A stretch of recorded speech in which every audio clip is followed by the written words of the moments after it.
دختر بودن جور نیست. دختر یعنی مهربانی، اندیشه، امید. دختر نیمی از جهان و همه عشقی در خانواده. او را نباید محدود کرد، بلکه باید پرواز داد. دختر یعنی لطف و مهربان. خداوند بخشنده و مهربان. سلام عزیزای دل، امیدوارم که هر گوشه از کره خاکی که هستین خوب و خوش و سرحال باشین. زندگی طبق مراد دل شمسی پریشنم. عزیزای دل، به یک ویدیوی دیگه از چنل یوتیوب ما خوش آمدین. بازم تشکر که بیننده برنامه چنل یوتیوب ما هستین. عزیزام رقم که میگیرین، ما امروز یک برنامه متفاوت دارم. امروز یک دختر خوشگل و با استعداد که وقتی ما استعدادش دیدم بسیار خوش آمد، از علاقه پیدا کردم که امروز یک برنامه در یوتیوب بگیرم. آرمیتا جان دختر است که صنف 3 مکتب و در این سن سال کورس قرآن مکتب فن بیان مره و خیلی هم لایق با استعداد. در مکتبم از صنف اول تا صنف 3 اول نمره بودم. حالی میخوایم از آرمیتا جان خود معرفی کنه. توکل بر خدایت کن، توکل بر خدایت کن، کفایت می کند حتما. اگر خالص شوی با او صدایت می کند حتما. اگر بیهوده رنجیدی از این دنیای بیرحمی، و درگاهش قناعت کن عنایت می کند حتما. اعوذ بالله من الشیطان الرجیم، بسم الله الرحمن الرحیم. فتوکل علی الله فهو حسبه. سلام سلامی به گرمی آفتاب، سلام به زیبایی خلقت خداوند و سلامی به زیبایی برگ‌های پاییزی و سلامی گرم و صمیمانه که کامل از مهر و خلوص و نیت است. تقدیم همه شما عزیزان، آرمیتا یاری هستم، متعلم صنف 3 الف و چند لحظه‌ای در حضور پرمهرتان قرار دارم. عزیزای دل، آرمیتا جان خود را بعدش معرفی کرد که گفت من آرمیتا یاوری هستم، صنف 3 گروپ الف.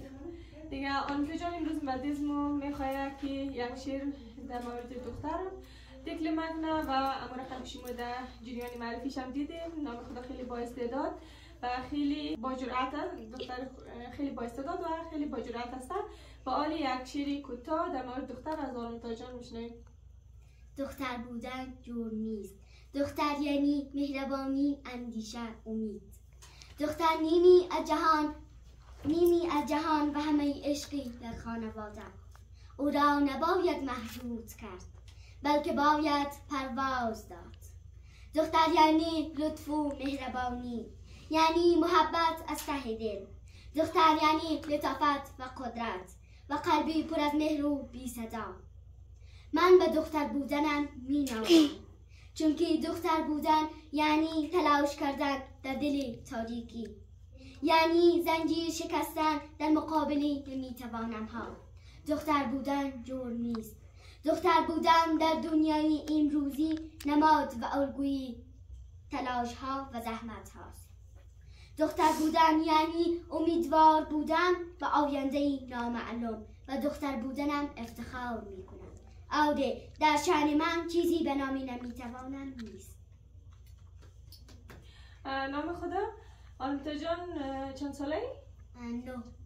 9 ساله. در کدام مکتب درس میخونی؟ لیسه نور. اول نمره هم که هستی. خب در آینده میخوایی چیکاره شی؟ دکتر. نام خدا. در مکتب چند داره رفیق صمیمی داری؟ قدره. امروزی که زیاد صمیمی باشی چند داره؟ حتما یک چی هستی؟ 4-5 دانه هست. رفیقایت هم مثل از خود تمیتر پرتلاشه یا نه تنبل؟ نه پرتلاشه. امی دخترای سرزمین، دخترای افغانستان چی پیام داریم؟ چیز آرزو دارم که با مثل از ملی امرقم چیز پرتلاش باشه و داینده امرقم آرزو که دیره دا آرزوی برسه انشالله. خب عزیز دل، میخوایی که موافق هستی که فقط صنف 6 درس بخونی یا نه میخوایی که پیشتر بری؟ پیشتر برم. خب انشالله. از دل تشکر که تا این قسمت برنامه بیننده برنامه ما بودین و برنامه ما تماشا کردین. امر که شما در جریان برنامه دیدین، ما امروز یک برنامه خیلی کوتاه همراه آرمیتا جان داشتم که خیلی دوست داشتم. وقتی استعدادش دیدم خیلی دوست داشتم که امروز یک برنامه در یوتیوب بگیرم و تشکر که به دست ما وقت داشت و امروز ما یک برنامه در یوتیوب ثبت کرد. از دل امیدواریم که یک روز تمام دخترای سرزمین و در آرزوهایی که در دل داره برسم و همیشه مثل آرمیتا جان پشتکار داشته باشه و تلاش کنم. توکل در خدا دیگر که بینگری که آینده ها چی میشه. انشالله که کلی کزمو در آرزوهای دل خوب. مرسی از دل.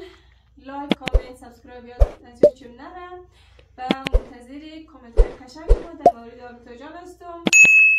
تا برنامه بعد شما را در خداوند پاک و بنیاز میسپارم. وقت خوب و خوش سپریش. الله حافظ و نگهدار.